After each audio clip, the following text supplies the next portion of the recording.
आप सभी भाइयों और बहनों को मेरा सादर नमस्कार। उम्मीद करता हूं कि आप स्वस्थ होंगे, प्रसन्नचित्त होंगे और हमारे साथ इसी तरह जुड़े रहेंगे। आपसे हाथ जोड़कर विनम्र निवेदन है कि कृपया हमारे इस प्रयास को आगे बढ़ाने में सहयोग दें और इस वीडियो को देखने के बाद चैनल को अवश्य सब्सक्राइब कर लें, क्योंकि जब आप जैसे ज्यादा लोग हमारे साथ जुड़ते हैं तो हमारी आवाज और जानकारी का दायरा भी उतना ही बड़ा होता है।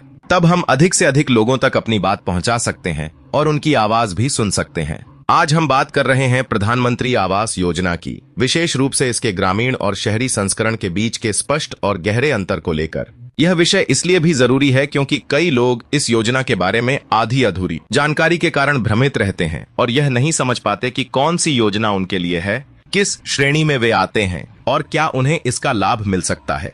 ग्रामीण और शहरी दोनों ही क्षेत्रों के लिए यह योजना बनी हुई है, लेकिन इन दोनों के नियम, लाभ की राशि, पात्रता की शर्तें और प्रक्रिया में कई महत्वपूर्ण अंतर हैं जिन्हें जानना और समझना आवश्यक है। ग्रामीण क्षेत्र के लिए जो प्रधानमंत्री आवास योजना है, उसमें सबसे पहले पात्रता को निर्धारित करने का मुख्य आधार होता है वार्षिक आय। यदि किसी परिवार की सालाना आय 1,80,000 रुपए से अधिक है तो वह परिवार ग्रामीण योजना के अंतर्गत पात्र नहीं माना जाता। वहीं दूसरी ओर शहरी योजना में आय के स्तर को कई श्रेणियों में बांटा गया है। इसमें 3 लाख रुपए तक की आय वाले लोगों को एक श्रेणी में, 3 लाख से 6 लाख के बीच की आय वालों को दूसरी, 6 से 9 लाख के बीच की आय वालों को तीसरी, 9 से 12 लाख और 12 से 18 लाख रुपए तक की आय वालों को अन्य श्रेणियों में रखा गया है और उन्हीं के अनुसार लाभ तय किया जाता है। एक और बहुत अहम बात यह है कि ग्रामीण क्षेत्र में यदि किसी किसान के नाम पर किसान क्रेडिट कार्ड बना हुआ है और उस पर 500 रुपए से अधिक की सीमा है तो वह किसान आवास योजना के लिए अयोग्य हो सकता है।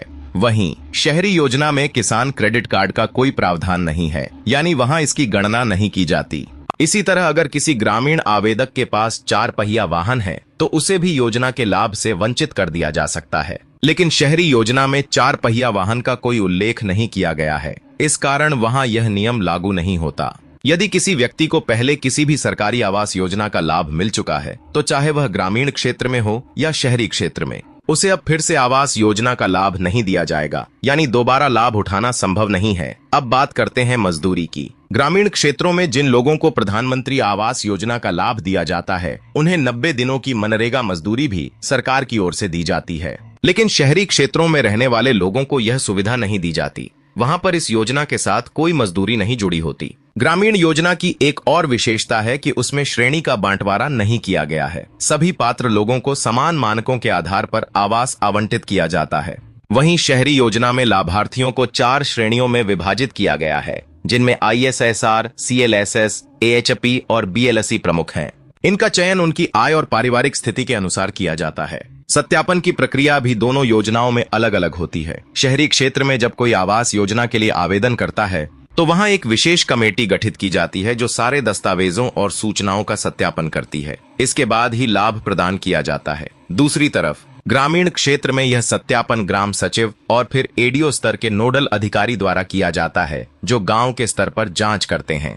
अब बात करते हैं धनराशि की। शहरी योजना में लाभार्थी को लगभग 2.5 लाख रुपए से लेकर 65,000 रुपए तक की सहायता राशि दी जा सकती है, जो या तो बैंक लोन पर ब्याज में छूट के रूप में मिलती है या फिर सीधे खाते में ट्रांसफर की जाती है। वहीं ग्रामीण योजना में मैदानी क्षेत्रों के लिए 1,20,000 रुपए और पर्वतीय क्षेत्रों के लिए 1,30,000 रुपए की राशि दी जाती है। इसके अतिरिक्त मनरेगा की मजदूरी 90 दिनों के लिए अलग से मिलती है। ग्रामीण क्षेत्र में जब किसी लाभार्थी को आवास मिलता है और यदि उसके पास पहले से शौचालय नहीं है तो शौचालय निर्माण के लिए भी अतिरिक्त राशि दी जाती है। लेकिन शहरी योजना में शौचालय को मकान के नक्शे में ही शामिल कर लिया जाता है और उसके लिए अलग से धनराशि नहीं दी जाती। भूमि के संदर्भ में भी नियम अलग हैं। ग्रामीण योजना में यदि किसी व्यक्ति के पास 2.5 एकड़ सिंचित भूमि या 5 एकड़ असिंचित भूमि है तो वह पात्र नहीं माना जाता। लेकिन शहरी योजना में भूमि की सीमा या स्वामित्व के बारे में कोई स्पष्ट नियम नहीं दिया गया है, यानी वहां पर भूमि का उल्लेख नहीं किया गया है, जिससे शहरी लोगों के लिए पात्रता में यह एक लचीलापन पैदा करता है। इन सभी तथ्यों को जानना इसलिए आवश्यक है ताकि आप भ्रमित न हों और सही योजना के अंतर्गत सही तरीके से आवेदन कर सकें। कई बार देखा गया है कि लोग जानकारी के अभाव में या तो गलत योजना में आवेदन कर बैठते हैं या फिर आधी जानकारी के कारण पात्र होते हुए भी खुद को अपात्र समझ लेते हैं और आवेदन ही नहीं करते। आपसे फिर से निवेदन है कि यदि आपको यह जानकारी उपयोगी लगी हो तो कृपया इस वीडियो को अपने जानने वालों तक जरूर पहुंचाइए और चैनल को सब्सक्राइब कर लीजिए। आपका यह छोटा सा कदम हमें बड़ी प्रेरणा देता है और हम और भी बेहतर जानकारी आप तक लाने के लिए उत्साहित होते हैं। साथ ही नीचे कमेंट में आप अपनी राय भी जरूर साझा करें कि आप किस क्षेत्र से हैं और इस योजना से जुड़ी आपकी क्या अनुभव या प्रश्न है। आपका समय देने के लिए बहुत बहुत धन्यवाद। जय हिंद, वंदे मातरम।